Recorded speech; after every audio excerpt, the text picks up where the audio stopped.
Gente, não sei agora que horas são. Não sei que horas são agora.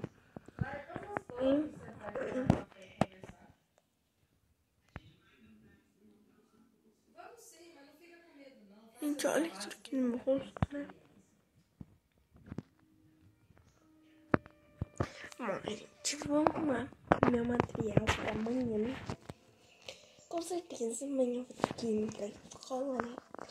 Então, bora lá ajeitar minha mochila. Gente, quase tá parecendo meu chinelo, né?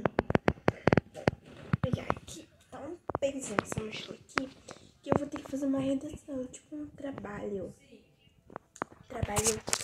de educação física que eu vou ter na quinta-feira. Deixa eu abrir aqui. Ah, gente, eu não vou precisar tomar outro banho, porque eu meio que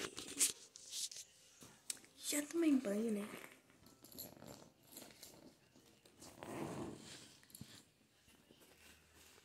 Aqui abrindo aqui minha mochila.